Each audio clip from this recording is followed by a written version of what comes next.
Hello, beautiful soul family. Welcome to another connection point in our series. My name is Rebecca. I am your vibe mentor, and I'm here to introduce you to members of our soul family who have overcome trauma and stepped into their purpose so that you can see the example of what it looks like and be reminded it can happen for you too. Today, I'm introducing you to a woman by the name of Virtue. She is a psychotherapist, a crystal energy healer, and a law of attraction coach. In this podcast, Virtue dives into her journey of self-realization that served as a catalyst for her purpose and stepping into that new chapter of her life as a guide and a healer. I'm so excited to introduce you to Virtue today. Make sure you stick around to the end because we have a free gift for you. Virtue has a beautiful meditation that will help you connect with your higher self and or the higher self of anyone else that you would like to connect with. So stick around to the end to find out how to access that. Without further ado, here is Virtue. Welcome, welcome, welcome, Virtue. I'm so excited to welcome you to the Vibe Mentor Soul family. We're so excited to meet you. Tell us more about yourself. What was your origin story? What was your childhood like? Thank you for having me, Rebecca. So I was born in Northern Ontario in Canada, and my parents immigrated from Hong Kong in the 60s and 70s. And I grew up partially in Northern Ontario, a small town named Sudbury. At one point, it provided like 5% of the world's nickel. And I lived there till I was 8.5. It was a really uh, wildlife kind of childhood. The nature in Canada is unmatched. So it was a really beautiful childhood. But of course, there were some, challenges with, just being, Asian in North America. And but then when I was 8.5, moved down to Southwest Virginia, which was a huge culture shock. And and then I went to high school in Blacksburg, Virginia, where Virginia Tech is, and that's where I went to get my bachelor's degree as well in psychology. Beautiful, beautiful. What was it like to move into such a different culture? Is that challenging for you? Yeah, it was, I mean, it was challenging in Canada, but it was also challenging in the States. I think in Canada, uh, the most jarring experience was the lack of racial diversity. I was maybe one of two, one of three Asian kids in my entire class. There was maybe one Native American child, no African Americans, and the rest were white Canadian children. And yeah, and just, growing up in that environment. And then when I moved from Canada to the States, it was similar, right? It was similar. It was just kind of like sprinkles of people of color. And just being different was, I think, the most challenging for me socially as a child because I was already like kind of shy, quiet. So it took me a little bit of time to, I would say it took me a long time to get out of my shell, out of that childhood shell. Yeah, and that's part of the reason why we share these stories on this channel is to remind our community that most of us signed up for a difficult childhood and that it can be um, challenging to be seen, to shine our light, to risk judgment or rejection or whatever the fears are. So we appreciate you sharing your story. Tell us more about your childhood dynamics and how did that influence your relationships later on in life? So I think being Asian American is definitely something that really impacted me. Being a child of Asian immigrants, there's a stereotype of the tiger mom and Mm. having really strict parents, and all of that is actually very true. It's not really a stereotype; it's just absolutely true. And my parents were fairly liberal when it came to certain things. They didn't expect me to date within my race. It was like there were no, other Asian kids around me really that often. So, as I got older and I started to date outside my race, that wasn't something that was unexpected. However, just the performance aspect of Asian children was definitely something that was prominent throughout my childhood, just kind of like being that amazing student, being, highly academically performative, having a lot of extracurricular activities, In high school, I like never got to breathe. It was just constantly pressure, pressure, pressure.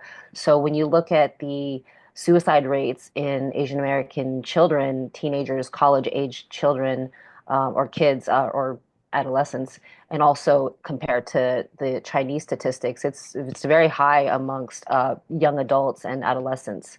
So I was very much still in that space, and the way that Asian Americans parents teach their children is through shaming. It's through negative reinforcement, Mhm. right? So it's like, well, you don't want to end up like so and so, and they name like some maybe embarrassing uh, cousin or relative that like didn't do well. They always have those examples rather than being like, this is what you should aim for. You know what I mean? If there was like an example of someone to aim for, it was kind of like, why is that person better than you? So we were constantly being compared. And I have nothing against my parents. They're amazing parents. It's just that you can't escape the culture, you know what I mean? And so having relatives, talk about their children and brag about their children, and you hearing yourself throughout the years being compared to your siblings and being compared to your friends kids and things like that, was just a lot of pressure, a lot of self-esteem issues came from that. And so I would say this really impacted my relationships later down in life because I would attract, uh, I was very much a people pleaser, because when you're negatively reinforced, you're constantly scrambling to get that external approval and validation. Like, did I do this correctly? Am I serving you correctly? Am I doing the right thing? Am I sitting properly? Am I performing the way that you want? And a lot of kids might, feel pressure from their teachers to perform well. I wasn't pressured by that. I was pressured by my parents. So if I didn't do well, like if I got like a B on my report card, I mean, the amount of shame and fear that I would experience throughout the school day before bringing my report card home was just like enormous, enormous, just like really, really intense.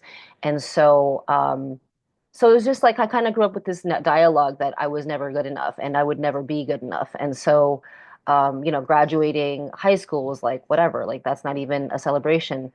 Graduating college was not even like, okay, what's the big deal? What's next? What are you going to do after that? What kind of big career are you going to have? And so being in that space of constantly seeking approval and never feeling like I was enough really impacted my relationships with my friends, what kind of friendships I attracted, also what kind of romantic relationships I brought into my life later down the line. And it really probably wasn't until I would say even more recently, like 2021, which is like just a few years ago in my adult life, well into my adult life, that I started to be impacted by this kind of thinking. And I had to really do a deep dive into myself and ask myself, is this like, what's wrong with my programming? And do I need to change my lifestyle? Do I need to change my way of thinking? Yeah. Yeah. And I know too, I know that perfectionism tendency quite well personally. And I know that it can lead to a very dominant masculine approach to life. And we don't often realize that perfectionism and people pleasing, they're forms of control, that we're trying to control people's perspectives, control our environment, and therefore control how safe we feel in that environment. And I mean, tell me a little bit more about how that showed up for you, being likely very masculine dominant. So I was one thing that I guess might be different from, I don't know if it's different. I think, I mean, so I'm Chinese American, and so I'm just going to speak for, I guess, that, but also more specifically my family.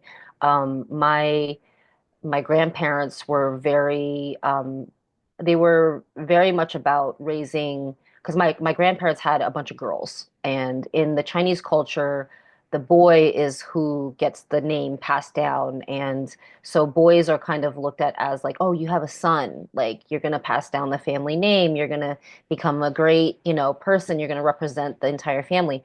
So in my grandparents' era, um, my grandmother had six daughters and one boy.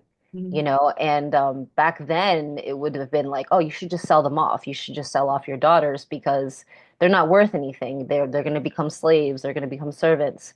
And it's going to be, if you keep them, it's going to be hard to feed them. So my grandfather was very much like, no, like he took the feminist approach. He was like, my girls are going to be career focused.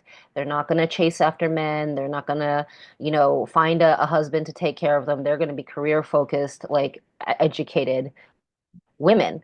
And so he raised my mother and her sisters to be that way, which carried down to me and my sister, which I'm really proud of that aspect of my history, because, as I was going to school, it was very clear that I was very, very much academically focused, whereas the kids around me, the girls around me, were just boy crazy, always talking about who they had a crush on and things like that. And I think a lot of them even, started developing sexually a lot sooner than myself because of society, right? And so I do appreciate that work ethic that was instilled in me due to which was passed down Mhm. from generations.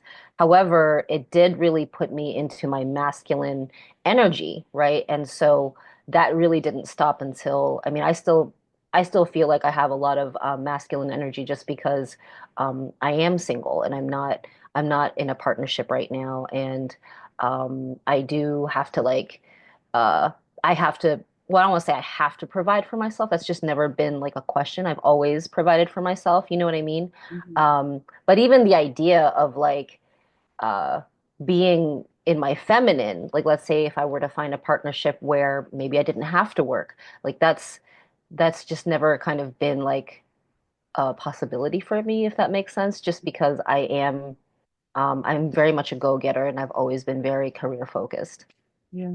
Yeah. And it can be challenging to balance. And I know that you have done some really deep healing work and work towards balancing that. And so when we have that feminine aspect that allows us to receive, but when we don't, what we attract can tend to be who are willing to take because that masculine is always giving. And so we tend to, especially if we're also a people pleaser, Mhm. right, or a perfectionist or all the above, we tend to draw into our world people who are willing to let us overgive and take from us. So did that show up for you as well?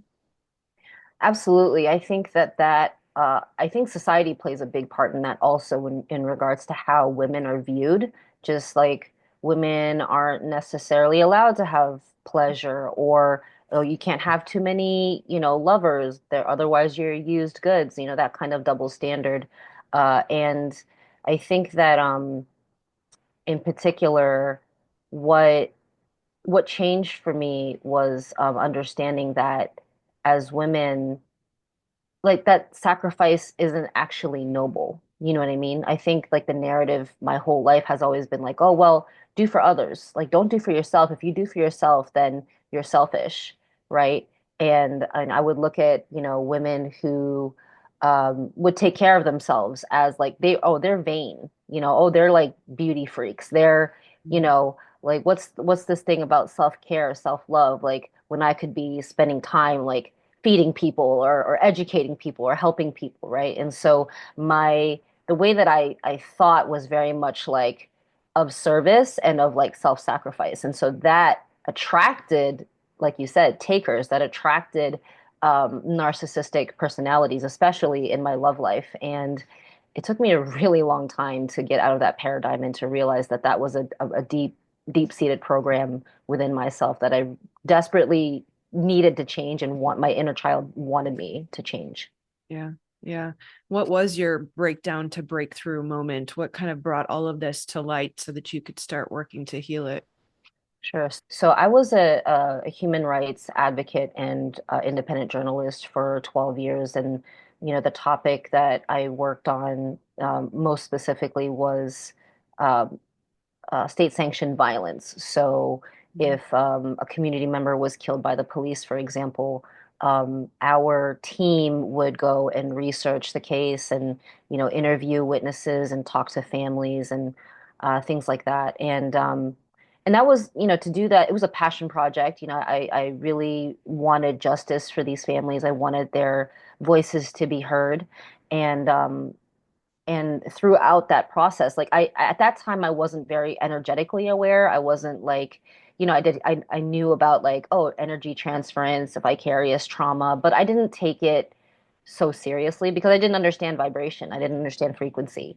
And when I was in my early 30s, I suffered a back injury that didn't make any sense. I had food poisoning, I was throwing up, and then all of a sudden I kind of felt this little, crack in my back, and then I started to feel some numbness, and then later on it developed into acute sciatica, and I had a bulging disc.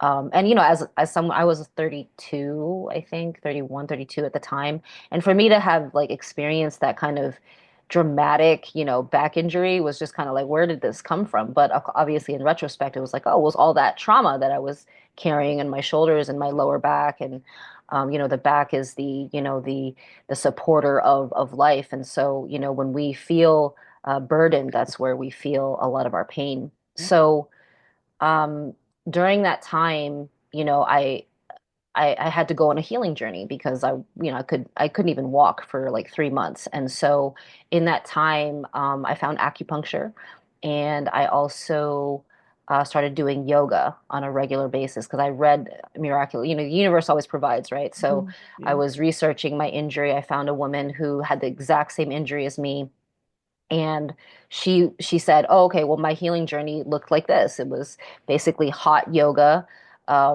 for 2 hours, like two twice a day, which is like 3 hours a day for 2 years. And now I'm this, strong, healthy yogi." And I remember being injured and like laying on my stomach and reading it and being like, okay, I don't want to have surgery, and I don't want to, do these like medical doctor, like, medical things in Western medicine. So let me try this out. This might be a path for me. And so I did that. I did exactly that. 2 years nonstop yoga after acupuncture helped me get my mobility back. And then, I became a very strong yoga practitioner, and then that led me into teaching and mindfulness practice. But at that time, what hadn't shifted for me was that understanding of sacrifice, right? I was still very self-sacrificial. And so, and still very much in the work of human rights advocacy. And, and I was in a relationship with someone who was very narcissistic.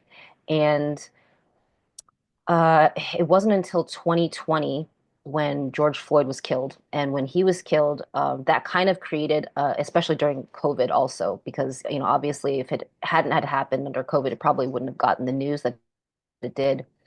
And that kind of created a national platform and opportunity for these families that I work with to, come to the surface and like share their stories of injustice. And so that year I was just scrambling, just organizing press conference after press conference. We flew like 40, 50 families to Vegas. We did a huge press conference and protest and march. Then we did it again in Seattle. And I mean, these events made national news. We were really like getting our work seen, and more importantly, getting these families' voices heard. And being a journalist, you're just constantly watching the news, 24 hours news cycle. And at that time during the shutdown, my yoga studio was closed. My apartment was cramped. I let myself go. I didn't do my practices. I didn't keep up with my self-care. And so I was just like this hunched over on the computer, just constantly, organizing and, creating events and things like that. And so my shoulders got stuck like this. I had two frozen shoulders. I couldn't do this. I couldn't dress myself. I was basically like this for like 6 months Mm. straight. And so that was a moment for me. That was kind of like the beginning of the breakthrough moment of like something's got to change. Like I'm not doing something right. I was at that time I was um, just turning 40, and really in the space of like, I'm still pretty young. I can't really be living like this. I'm back in the same, it was kind of like the same thing with the back injury a few, like, almost 10 years before that. And, um, I kind of felt like, wow, I continue to be in this kind of yo-yo space, right? With like, how some people get on diets and like Yeah. they're always like, in those extra 30 pounds they put on during the winter and then they go yo-yo through Mhm. the seasons, right? And it's kind of like, well, when can I stop yo-yoing? When can I just be like a smooth sine wave, right? That's just steady and has a good ebb and flow. Um, and I felt like I was always in that space of like, when is enough self-care enough? Or like, am I maintaining? And then how come I fall off so hard, right? And in that space of healing, my partner and I, we moved to Mexico and just to kind of get away from America during that time, during the election season, during all the COVID craziness that was happening. And luckily we were able to find some sanctuary in Mexico, in Baja, where we stayed on a private beach, and I was able to like meditate a lot and step into my healing practices. And it was around that time that I started to release. I started to kind of like come to my own realizations of like the work that I do is not really sustainable for the life that I would like to live. Like I would like to be happy. I would like to be healthy. I would like to have um, health that's like easier to maintain than it has been. And so the stress levels of the work that I was doing, it was clear to me that like I had to put it down. It wasn't something that I could continue to do. It wasn't something sustainable. So that's when I started to get into life coaching, and stepping into um, crystal energy. So there happened to be a couple of crystal merchants down in Mexico who sold a lot of beautiful, mostly raw crystals. For very, very good prices. And so I started a collection. I'd been collecting crystals for many years. Probably my whole life I've been into crystals. And but when I went down there, it was kind of like, oh yeah, I'm so drawn to these rocks. Let me just pile them on and bring them into my condo and enjoy them and meditate with them and spend time with them and study them. And it was during that time that I got really into the field of vibrational healing, right? So understanding frequency, understanding energy and vibration, and studying crystals. And around that time, that's when I started to realize also and have more realizations of my relationship and how it wasn't feeding me the way that I needed to be fed. And um, I traveled back to Las Vegas, where I currently am now, and I started to practice Tai Chi. And my first teacher, he spent a lot of time with me. He did some healings on me, which really like made a very quick difference. I mean, he did one energy session on me that was maybe like an hour and a half, and I had gone into his office with a huge headache, and he had done some um, I mean, I guess people would call it Reiki, but it's energy healing on me and some vibrational healing. He played a vibrational track, and had me like move my body and things like that as he was like kind of checking my energy centers. And yeah, that was a really profound experience for me because I felt so different after he treated me. Like the headache was gone. I felt much lighter. And I was like, wow, there is really something to this. Like I want to be like him. I want to know like what did he do? How did he, release so much of my heavy energy?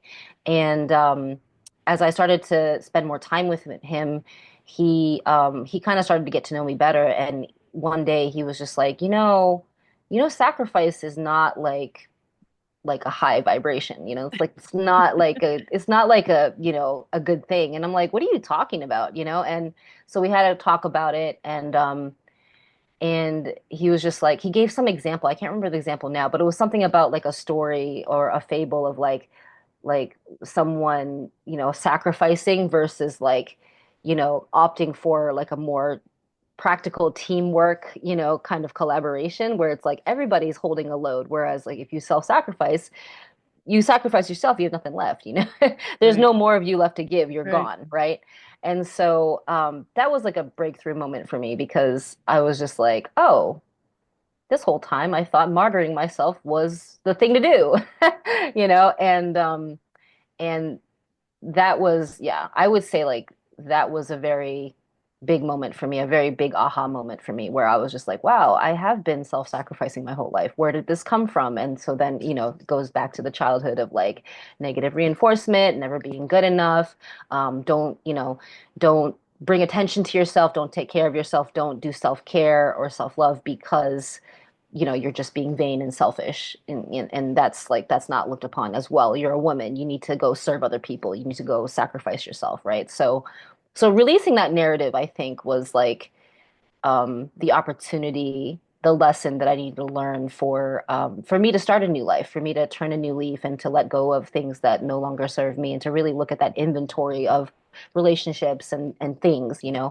and activities that I was doing. So Beautiful. Well, thank you yeah. for sharing. I find it so fascinating that both of your injuries, both lower back and shoulders, often show up in the trauma healing sessions with me as people who are carrying burdens that are too heavy, right? And That's usually the right. lower back is kind of that back breaking work where you're just so hunched over that you just cannot bear the load. And then even the shoulders, right? It's the pressure, right? Hmm. So I can imagine probably the intensity of 2020 and trying to help Hmm. all of those people and right, that's just another load for you to self-sacrifice for. And so it's so beautiful. I love that you speak to frequency and vibration, and this is something that is percolating in my awareness, and you may be able to speak to this a little bit more, but we know that the human body is a very high majority water. Some people will say 70, 80, Hmm. 90%, depends on who you talk to. But what we're finding out is it's not liquid water, it's fourth phase water, right? Otherwise known as crystallized water, right? Liquid So crystal. Yeah. yeah, Hmm. and some people might call it plasma or however you want to say it. But if you look at the crystallography, if you expose water to an apple seed and you bring that water into its fourth state, it will have an imprint of the apple, Yeah. right? So that water is reading the code of the seed and demonstrating the result of it.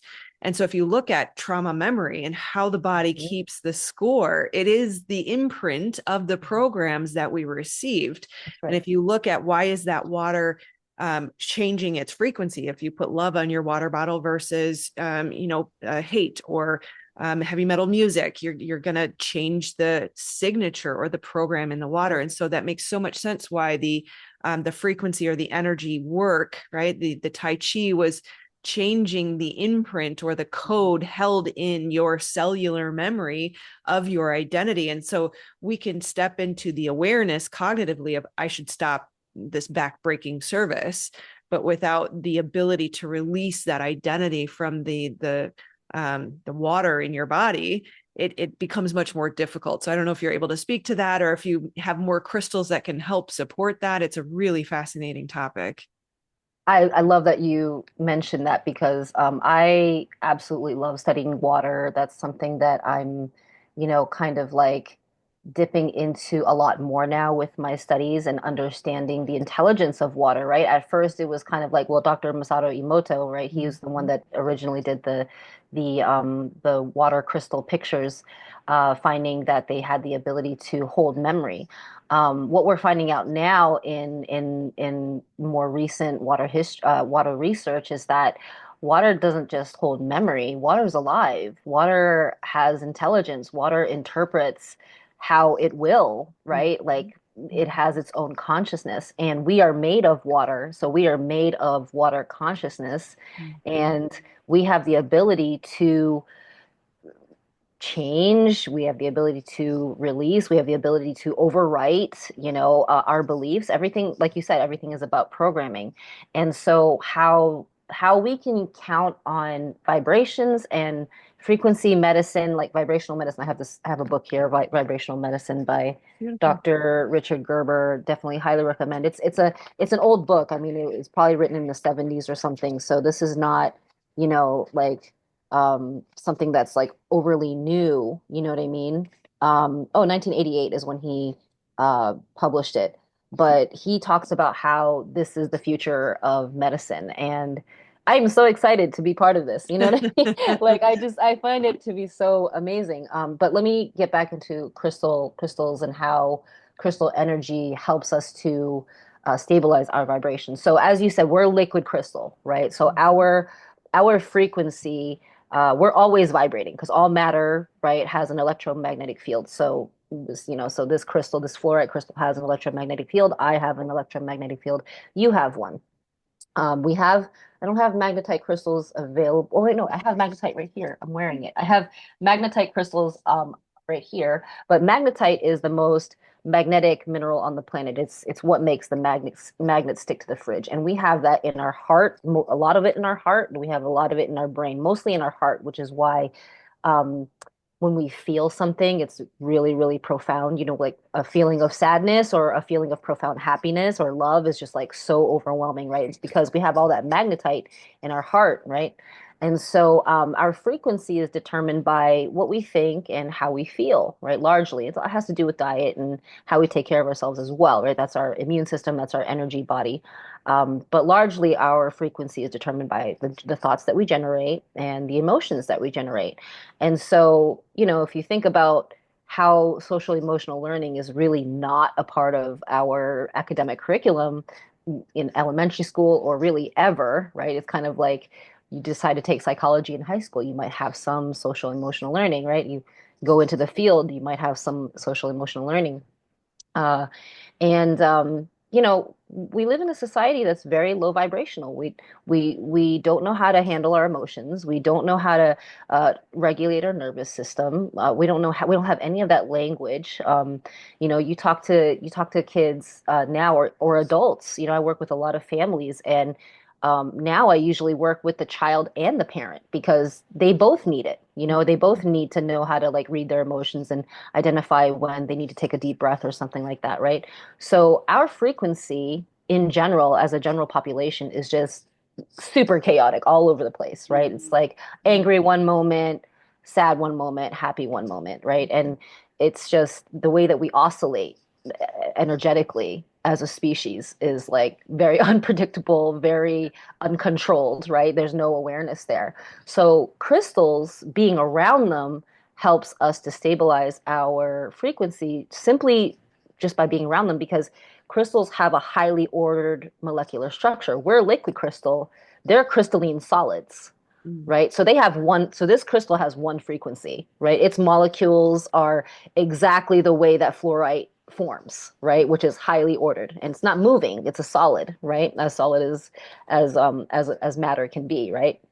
And so as I'm interacting and I'm with this crystal and I'm looking at it, it doesn't have to be looking at it, it just has to be around me.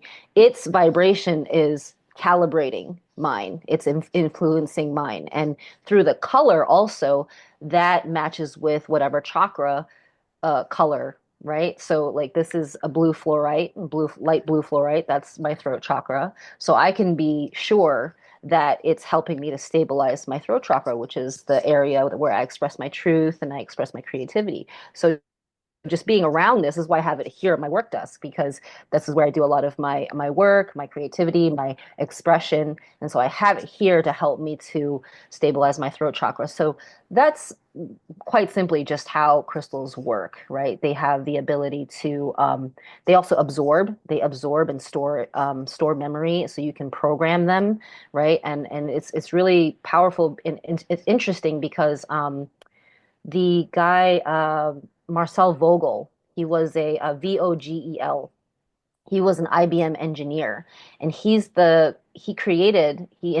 the LCD screen, a Mm. liquid crystal display, Mhm. and he was a crystal healer. And like Oh, the I way didn't that know. yeah, it's really crazy because the way that he programmed crystals, it's all about intention, you Mm. know? So I used to think like, well, how can I communicate with the crystal and like how do I know it's absorbing information and how do I know, all these questions that I had. And it's like, well, if you realize that everything is just light, right? And matter is not really matter. It's a solid because in this state of the third dimension, it's the molecules are so closely knit together that it appears as a solid. But if we put everything under a microscope, we're just a bunch of light particles pushed together, Yep. pushed together, right? Yeah. And Yeah. so that's why crystals have the ability to absorb because it's just energy, just like us, right? So that's why we're impacted by light therapy and things like that. And it's that easy, right, to be influenced by laser therapy. So I do have this. I'm going to show this Vibrance Yeah. laser infrared light light wand that I have, or light pen. Hold on, it's like right here. So this Mm. is a really cool device. If I were to, let's see if I can, if you guys can see the shape. I don't know if you can you see the shape? It's an octahedron. Yeah, a little bit. See it? So it's an octahedron with a Tesla spiral around it. Oh, fun. And the reason why, this is so cool, the reason why it has that imprinted in the laser is because that octahedron is basically the shape of us on a very micro Oh, level. And okay. so when I'm putting the laser to me, what it's doing is it's resonate that shape is resonating with my cells Mm. and the most like the smallest level of like structure of my cells.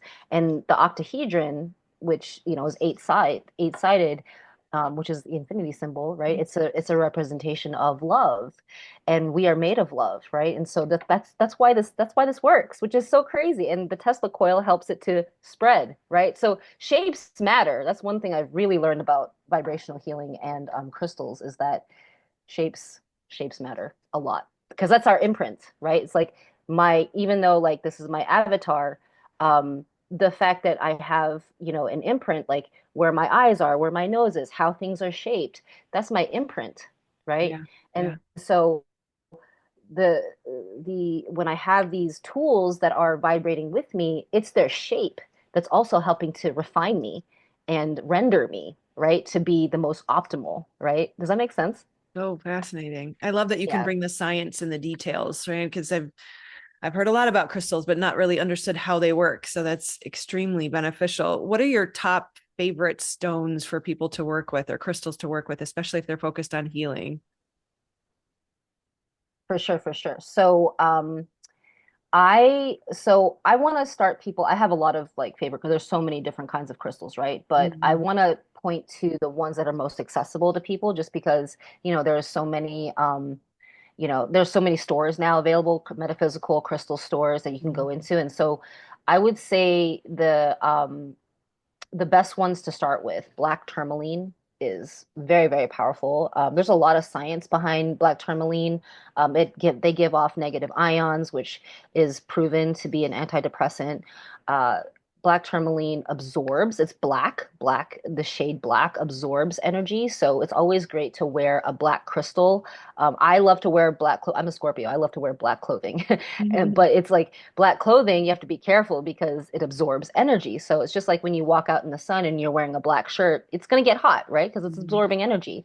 So if you like to wear black, I always say, hey, make sure you wear a crystal. Like it doesn't necessarily have to be black, but it's better if it is black because you're already wearing black. And so that black crystal will help to absorb the negative energy so that it doesn't hit you, right? Mhm. So black tourmaline is a great black crystal to have around you. It offers protection. It absorbs grief. Black tourmaline is great to place over the heart chakra, especially if you're heartbroken or you're grieving. It absorbs grief. It also helps to detox the body. So you could uh, place tourmaline at the foot of your bed, and it will help to absorb the toxins from your feet and your toes. So black tourmaline is one. Another one would be rose quartz. Rose quartz is also very accessible. It's pink quartz, right? So quartz is your typical. Do I have any quartz? Yeah. So this is quartz. This is the master healer quartz. Of course, quartz is 100% definitely one of my favorite crystals. It's the master healer. It's clear, right? It's clear. It brings clarity, right? So Mhm. when you think of like any other kind of like crystals that are um, transparent, right, bring clarity of mind, right? So it's interesting because in our pineal gland we have calcite crystals and optical calcite, which kind of looks like the same, same color. It's clear, Mm. right? Is actually used in optical equipment, and we have that in our third eye. Isn't that Yeah. interesting? Wow. Right. Wow. To help give us So, clarity. yeah, right. Exactly, exactly. I love calcite is a great crystal. I don't know if I have any around me right now, but I do love calcite. I think calcite is it's very fragile, but there's a lot of it. right? Mm. And we have it in our pineal gland, so it's good for clearing decalcifying our pineal gland, and it's also just very healing. Um, it's actually calcium carbonate, which is Tums. Oh, It helps to who would have it thought? helps with yeah, exactly, right? Like there's a lot of crystals that we actually is in a lot of our medication, Mm, like lithium quartz. Like lithium is used in antidepressant medication. Being around lithium quartz is very like it's wow. very it's very healing, right? So yeah, just based off of the mineral content, it's based off the mineral content and also the colors, right? So there's so many ways to study crystals.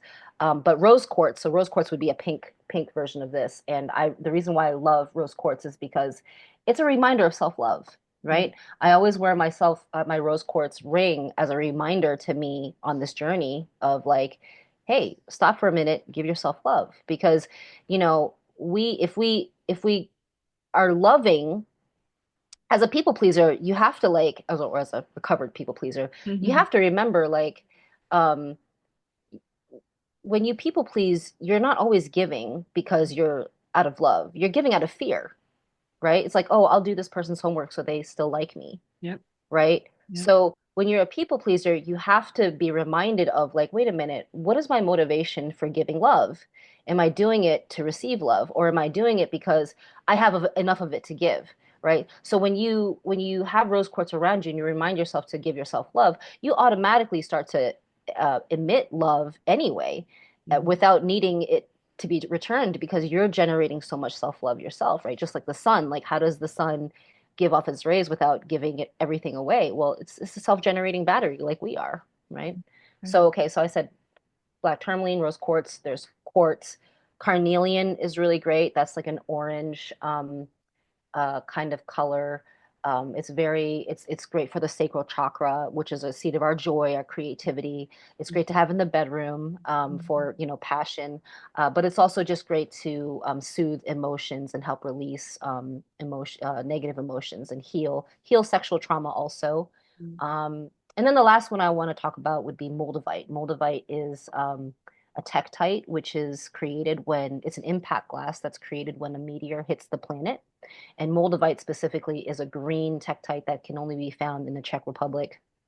Um, and it's extremely powerful. And what it does is it speeds your healing. And some people are scared of it because it kind of takes away everything that doesn't serve you. So if you're in like a toxic relationship, like it'll remove your relationship from you. If you're in the wrong job or wrong profession, it'll get you fired. So it kind of like speeds everything up to be like so that you can transcend and become your highest self. Mhm. But I've been working with Moldavite now for about 3 years, and it's done amazing, um, amazing things to my life. It's helped me transform and ascend to wherever it is that I'm going. So Beautiful. Thank you for sharing that. for Just sure. real quick, when you pulled your hair back, you pulled your microphone. So if you want to pull that back Oh, down. yeah, yeah. Yeah, Sorry about perfect. that. Okay. Okay. Perfect. Awesome. Well, thank you for sharing everything with us today. How can people work with you? What do you offer as far as one-to-one services? I know you've mentioned some of your healing modalities, but tell us more. How can you help support healing and expansion? So I do one-on-one life coaching. I have a pretty full schedule. So, I mean, of course, I'm happy to, I can do like 10, 15 minute free consultations. So if people want to reach out to me for that, I'd be happy to do that. I do offer workshops once in a while online. I'm actually doing one in person this Friday here in Las Vegas on manifesting. But I do have those workshops often recorded and I make them available on my website. And then I also have an online crystal store. So if people want to get some tumbles or if they want to look at some bigger, larger pieces, I have those available. And then I'm also a mental health counselor. So, I infuse that into my life coaching. Obviously, if you're not in the state of Nevada, I can't serve you in that way, but life coaching I can do anywhere. So I'm happy to provide those services as well. And I also do crystal healing, energy healing, and that can be in person or remote. The universe is quantum, so it doesn't matter distance, time and Mhm. distance doesn't matter. So yeah, so I offer those kinds of consultations, and I do also offer meditations, and I will for sure give you a link to one of my meditations to share with everyone. Beautiful, beautiful. I think you mentioned that meditation we would be helping us connect with our higher self. Yes, it's to speak to your higher self or anyone else's higher self, dead or alive. So if there's some releasing work or forgiveness work or reconciliation work that you need to do with somebody, you don't need to access them in the third dimension. You can access them in a higher dimension, the fifth dimension, and work things out that way. So that meditation is specifically for that kind of work. Beautiful, beautiful. Well, thank you so much for sharing all of your wisdom and knowledge. And it is such a Thank pleasure to you. connect with you and welcome you to the Soul family. So I'm so grateful you took the time to share with us today. So thank you for being here. Thank you. Thank you, Rebecca. Thank you for the opportunity. And I look forward to doing much more with you. Beautiful. Wonderful.